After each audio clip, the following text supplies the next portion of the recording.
Welcome to InfoHub Recap. We look back at the past week's main issues. In our headlines, the head of state addresses Parliament, reassures sugar workers about their severance payments. Letham Town Week begins. Manhunt launched after 3 prisoners escaped Lusignan. Mackenzie gets a state-of-the-art solar-powered police station, and government says no to any Berbice River Bridge toll increase. These stories and much more in this week's InfoHub Recap. First, we begin with the news that President David Granger, during his recent visit to East Berbice quarantine, reassured that sugar workers will soon receive their remaining severance payments. Stacey Carmichael tells us more. Let me tell you this. At the beginning of the year, we said severance pay will be paid in 2 parts. One part in the first half of the year, and the second part in the second half of the year. Next week, we're going to the National Assembly to pass supplementary provisions for payment in the second half. Sugar workers are going to get their severance pay. I say so.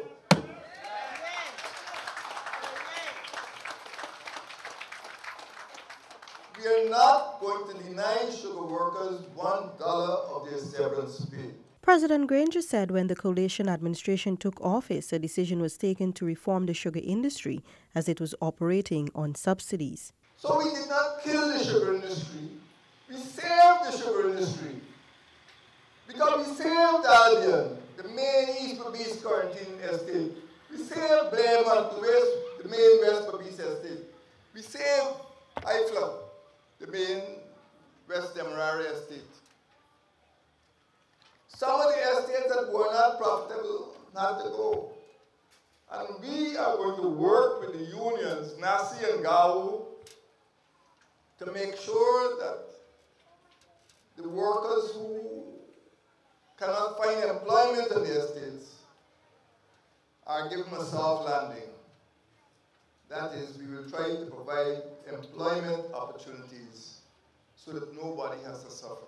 The head of state made it clear that government has no interest in undermining Region 6, given its importance to the country's overall development. He said at the end of the restructuring, there will be 3 estates in East Berbice, West Berbice, and West Demerara. For InfoHub, Stacey Carmichael. Crystal Stall now tells us that Minister of Public Security Kamraj Ramjatan on Friday last commissioned a modern Mackenzie police station. The new building is part of the $1.18 billion Guyana Police Force's remodeling program made possible by the Inter-American Development Bank through its Citizen Security Strengthening Program.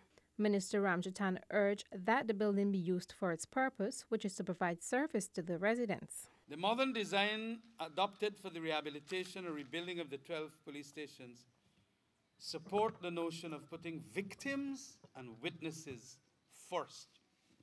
We have to prioritize because they're the people who ought to be the beneficiaries of a good police station. Commissioner of Police Leslie James said the Guyana Police Force is very appreciative of the strides taken by the government to ensure improvement of the force's standards. Country Manager of the IDB, Sophie Mackenzie, noted that IDB will continue to support institutional capacity building and citizen security initiatives. Rehabilitation or new construction designs were done in such a way that victims of gender-based violence can report to the police station discreetly through a separate entrance, which facilitates the division between the victim and the aggressor. The commissioning of the building also saw the appointment of the new E-Division Commander, Senior Superintendent Lyndon Lord. The facility will also serve as the police headquarters for E-Division, Upper Demerara, Upper Berbice. 12 police stations have already been completed under the program. Reporting for InfoHub, Crystal Stall. The border town of Letham is illuminated this week as its 2nd annual Town Week celebrations began October 13 under the theme Celebrating Transformation, Diversity and Uniqueness in 2018. The week of activities started with an interfaith service on Sunday. Later that evening, the official opening ceremony featured an entourage parade and performances by the Guyana Police Force and the military band. In his feature address, Attorney General and Minister of Legal Affairs Basil Williams described Letham as an emerging frontier for economic development. Letham is being prepped by our government for modernization and transformation.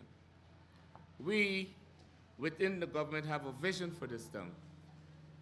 We see Letham not as a rustic community, not as a border town, but as an emerging frontier of economic development, particularly in the areas of agriculture, ecotourism, trade, and communication.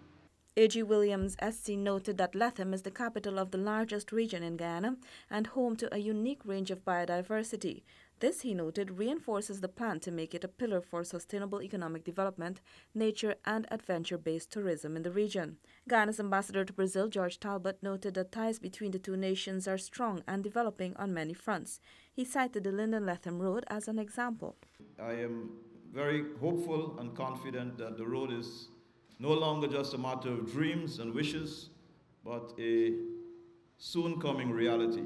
And I believe that that will have a transformative effect in keeping with your theme on the prospects of this community, on the prospects of the Rupununi, and on the prospects of our two countries, Guyana and Brazil. The annual Letham Town Week showcases the unique offerings of the community and the overall diversity of the Rupununi. A major manhunt launched by members of the security forces for 3 prisoners who escaped the Lusignan prison's holding bay early Monday morning. Details in this report. The escape took place at about 4 a.m. The escaped prisoners are remanded murder accused Travis Evans, age 23, of Seafield Sophia, Sudish Dial, 23, remanded for break and enter and larceny and escape from custody, and Dexroy Pollard, 29, remanded for break and enter and larceny of Wales Village. Director of Prisons Gladwin Samuel says the prisoners escaped by scaling the walls of the East Coast Demerara prison. I must mention that these prisoners will have escaped in very close proximity to a number of ranks who were performing security details in terms of being deployed in the tower to overlook what is happening at the holding bay. While there were several ranks mounted in the 4 towers, the escape occurred in close proximity to Tower 2 and 3. Which had adequate amount of staff, but from observation so far and the little investigation that was done so far, it is clear that the ranks were not alert. Samuels is calling on the public to remain calm and report any sighting of the escaped prisoners. All efforts are being made to ensure that these persons who are currently at large are recaptured. From their known records, none of them should pose too much of a security risk to the public. However, what I would like to encourage the public to do is to feel free to call the nearest police station or 220-4173. That number you can get at any time as it relates to any sighting of these escapees, and all efforts will be made by the search teams in terms of going to those areas to effect the rearrest of those persons.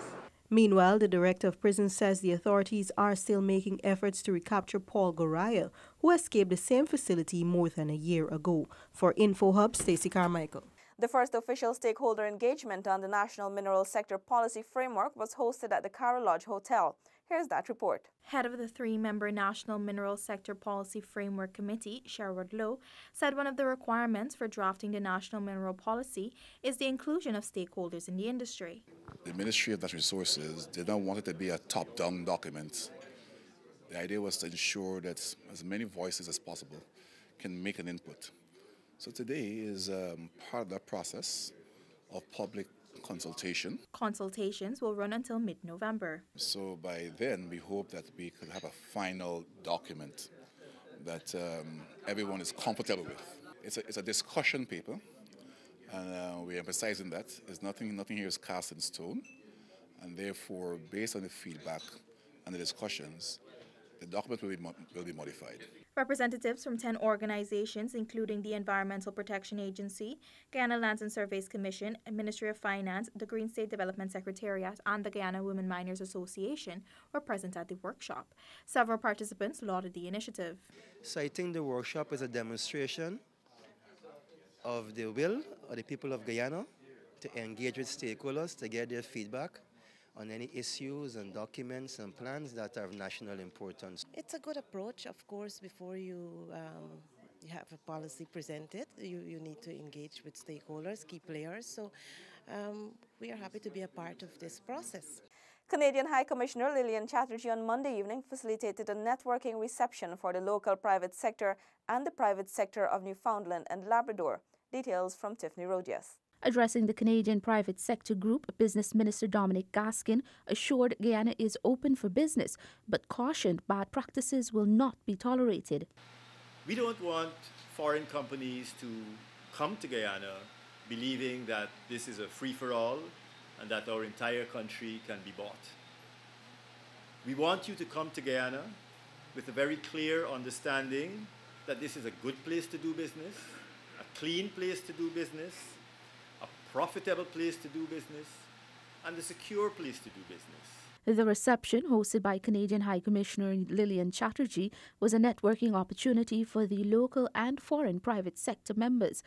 Natural Resources Minister of Newfoundland and Labrador, Simon Cody, encouraged locals to develop their new oil and gas sector to benefit the Guyanese people. On Monday, Minister Cody signed a technical cooperation memorandum of understanding with Guyana in areas of oil and gas development. And we have brought some of our great Newfoundland and Labrador companies here today to meet with the Guyanese, to meet with great Guyana companies, to share in the knowledge transfer that we have been able to gain over the last 20 years. A 50-member delegation from Newfoundland and Labrador is here in Guyana on a 4-day trade mission. For InfoHub, Tiffany Rogers. Global Hand Washing Day was observed on October 15 under the theme Clean Hands, a Recipe for Health.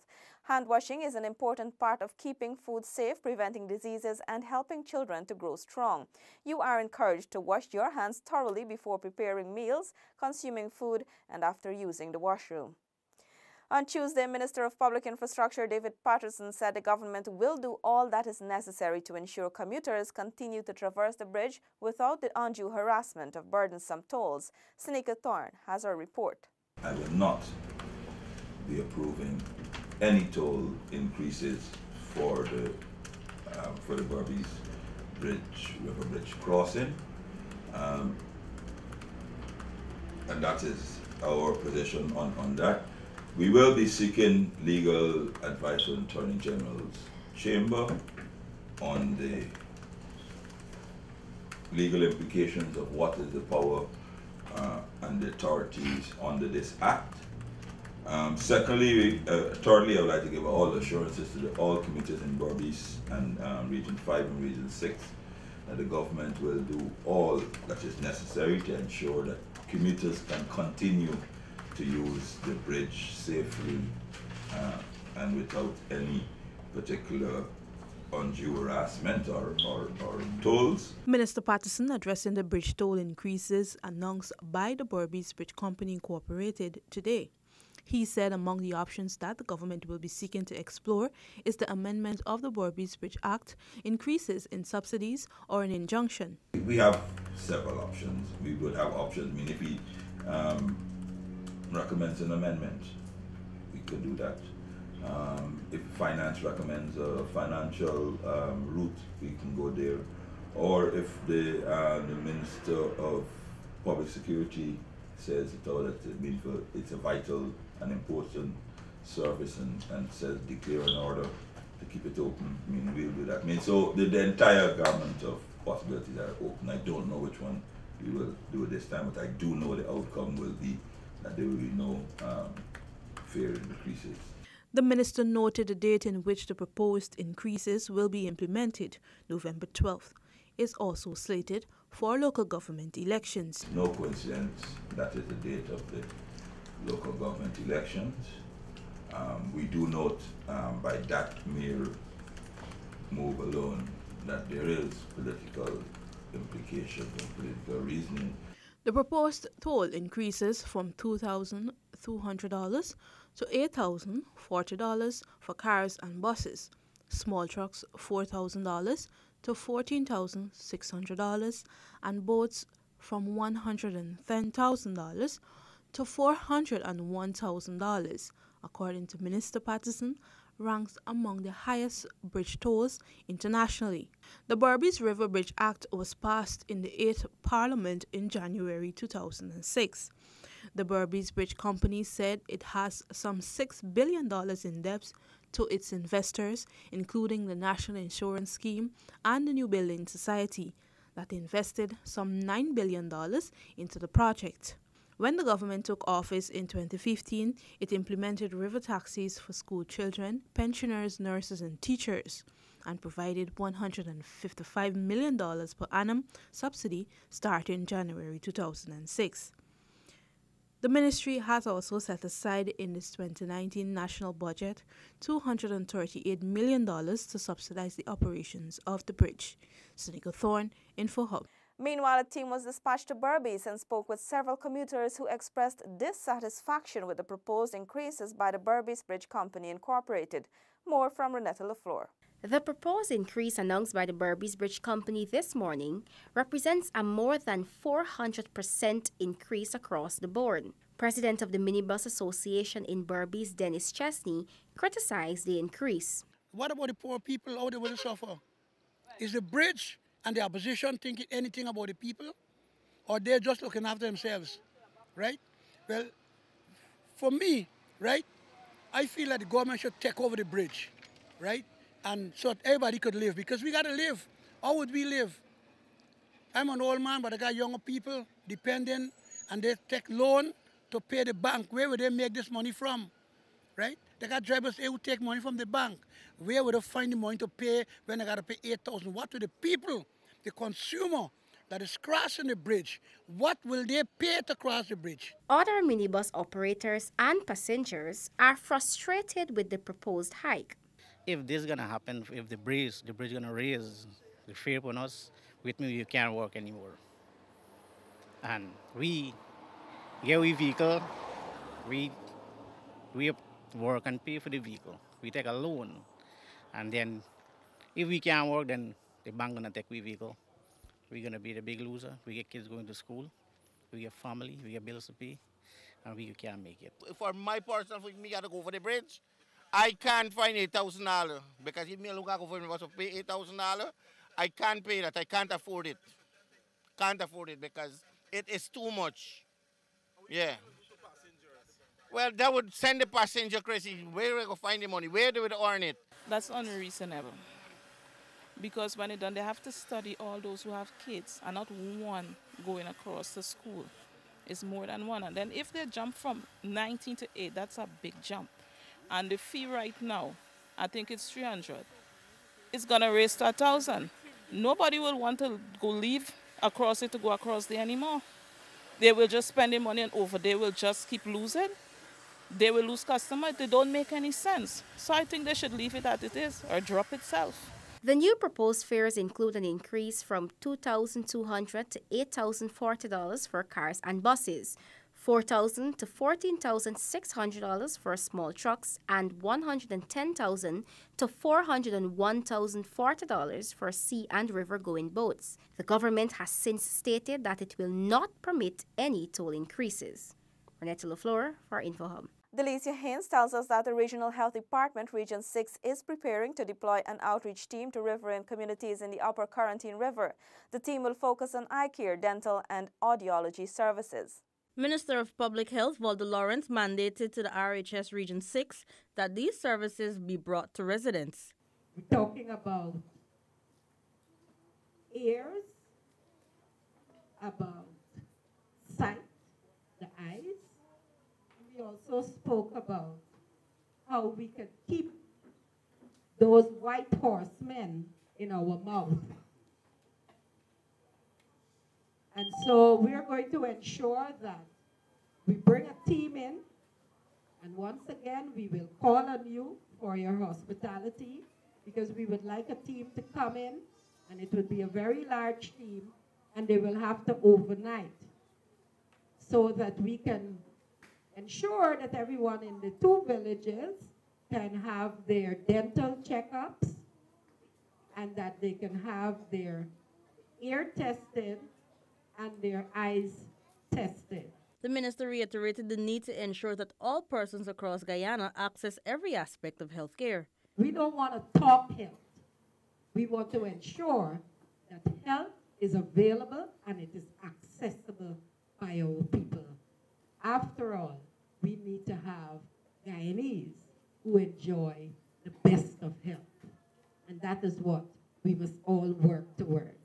This was highlighted as the minister met with Oriala and Siparuta residents, where she spoke of the government's plan for the health sector and how they can benefit. Regional Health Services Director Javon Stephen added that during these outreaches, residents can expect to not only be screened, but to access all the necessary follow-up services that comes with eye care, dental, and audiology screenings. For InfoHub, Delicia Haynes. On Wednesday, a concessional agreement was signed between the Ministry of Finance and National Mining Syndicate Incorporated. Minister of Finance Winston Jordan said this is in keeping with a promise by the government to support small and medium-scale miners. Paul was there and filed this report. The agreement signed between the Finance Ministry and the Guyana National Mining Syndicate Incorporated body was described as historic by Finance Minister Winston Jordan. History doesn't have to be all about the knowns and the big events. History is also made when little things that make a big difference in people's lives, such as the signing that we have just taken place. You will recall that this government, the coalition government, your government that you voted for, and the government that says it will not discriminate against anyone, did indicate that it will support small and medium-scale miners by giving concessions. And I believe, thanks to the hard work of Ms. Simone Brooms, Minister, in putting this together. The Finance Minister added that Minister within the Ministry of Natural Resources, Simone Brooms, prevailed on him to accede to the concessions for small and medium-scale miners. The move, he said, was consistent with what the government promised. President of the National Mining Syndicate, Cheryl Williams, expressed gratitude on the miners' behalf, noting that they never enjoyed similar concessions. And now the syndicate is standing here to represent 65% of the miners.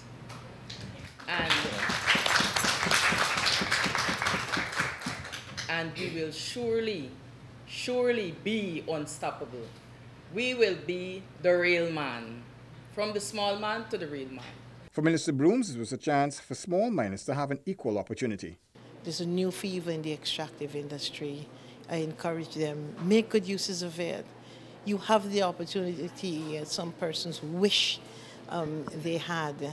I mean, I stand here, in my time, had I been given this opportunity as a woman, I mean, it would have been unbelievable. The Guyana National Mining Syndicate Incorporated comprises 14 mining syndicates from across the country. Concessions granted include fuel subsidies and reduced taxes and concessions on certain types of vehicles and mining equipment. From the Finance Ministry, Paul McAdam for InfoHub. Delicia Haynes reports that Tabata and Culvert city housing schemes have been officially handed over to the Letham municipality. This would allow for better management and development of the two schemes. From 2010, the Central Housing and Planning Authority, CHNPA, has been responsible for the management and maintenance of the Tabata and Culvert city housing schemes. Chief Executive Officer of the CHNPA, Leland Saul, said since then, the government has expended a total of $355 million to develop and maintain the two schemes. He outlined to the Town Council its responsibilities as it relates to the development in these areas. It is expected that you will exercise total control over these areas and monitor all development activities within the township. I urge you to discourage unauthorized development and squatting. This is your town to develop and protect. As we seek to provide housing for the most vulnerable in our society, I ask of the municipality to explore the possibility of providing affordable housing solutions to low-income families. Letham Mayor Kerry Jarvis underscored the importance of having these two housing schemes under the stewardship of the Letham Town Council. I remember at the last flood we had, we wanted to do an emergency work in the Culvert City, the new Culvert City housing scheme because of a flooded area. And then I realized that, you know, we needed to go through all different avenues before we can get there. Thing is that I think by the time we finish doing all the necessary writing and you know, advocating, the damage would have been already done. Mayor Jarvis noted that this is a milestone achievement and would contribute to moving Letham forward. The official handing over of the two housing schemes to the Letham municipality was part of a series of activities hosted in celebration of Letham Town Week 2018. For InfoHub, Delicia Haynes. Minister of State Joseph Harmon says there is need for a regional approach to tackling land issues. Stacey Carmichael has the details. Minister Harmon was at the opening of a two-day capacity-building workshop for negotiating within the organs of the United Nations Convention to Combat Desertification, UNCCD, hosted on Tuesday. The workshop at the Arthur Chung Conference Center, Liliendale, is geared at preparing the Caribbean's UNCCD focal points for a partnership initiative for sustainable land management high-level meeting. I am sensing a tide of change that's taking place now in the world. There's a change that's taking place. And the Caribbean is no longer just a place where people come for sun and sea and the beach. They understand that the Caribbean is an important player in world politics and in the decisions which are made at an international level. Minister Harmon added governments must address land issues in a holistic way, citing their importance. The workshop, conducted by the Guyana Lands and Surveys Commission, will see the Caribbean's position at the upcoming Committee for the Review of the Implementation of the Convention, CRIC, being outlined. Guyana will be hosting the 17th session of the Committee for the Review of the Implementation of the Convention, CRIC 17. Minister Harmon said this creates an opportunity for Caribbean small island developing states to collaborate and showcase best practices under a common accord. As a Caribbean or the CARICOM people, it is important that we pool our resources in these regards to ensure that we stand out as a region. So while Guyana is the host country, this event and several other events will not just showcase Guyana's ability to host, but the region's ability to be able to determine an agenda and to see that agenda executed in an efficient way. At the end of the workshop, an agenda for sustainable land management is expected to be put in place to better position the SIDS as global leaders in meeting its obligations in Sustainable Development Goal 15. For InfoHub, Stacey Carmichael. On Thursday, President David Granger addressed the 11th Parliament, where a $2.4 billion supplementary for the second half of severance payments to sugar workers was also tabled. Here's that report. Sugar workers have not been abandoned to an uncertain future. This was the declaration of the head of state as he addressed the parliament today.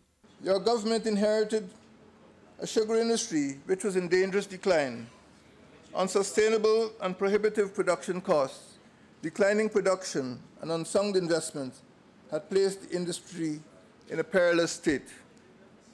Your government recognizes the importance of the sugar industry. We are restructuring the industry.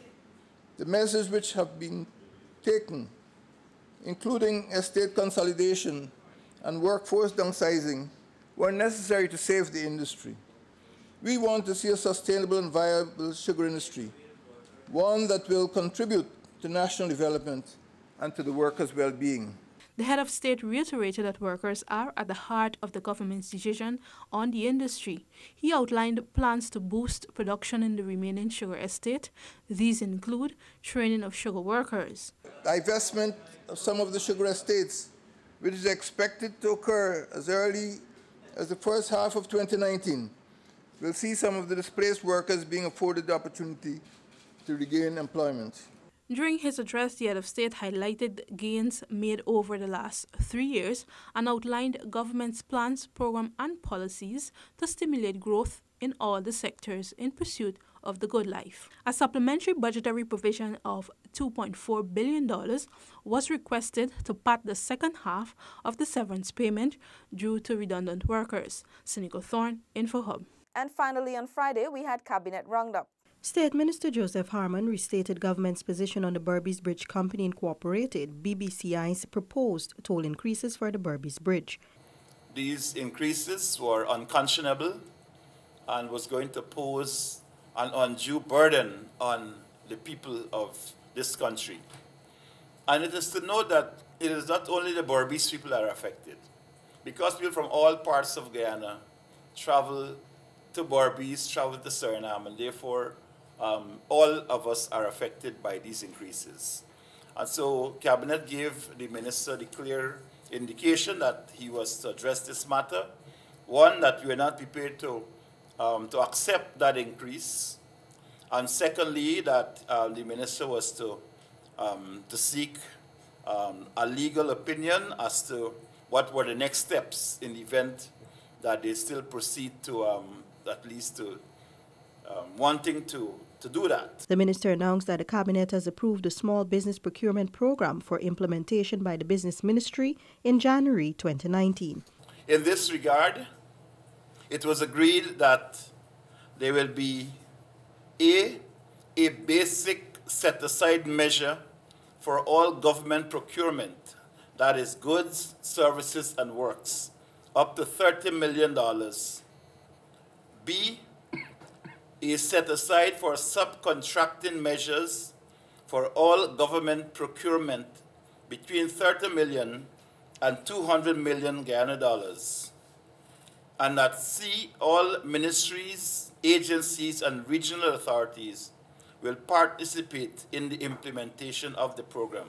An external loan agreement between the government and the Islamic Development Bank ISDB to the tune of some $4 billion to finance the Guyana Power and Light Incorporated's power utility program was approved by the cabinet and will be laid in the National Assembly. The minister confirmed that India's Prime Minister Narendra Modi's visit to Guyana, slated for December this year, has been postponed pending domestic issues. Several pieces of legislation that deal with wildlife management and conservation were presented to Cabinet for consideration. Among them are the draft Wildlife Conservation Management and Sustainable Use Regulations. These regulations are made in accordance with Section 83(1)(a) of the Wildlife Conservation and Management Act of 2016 and will replace the Wildlife Management and Conservation Regulations of 2013.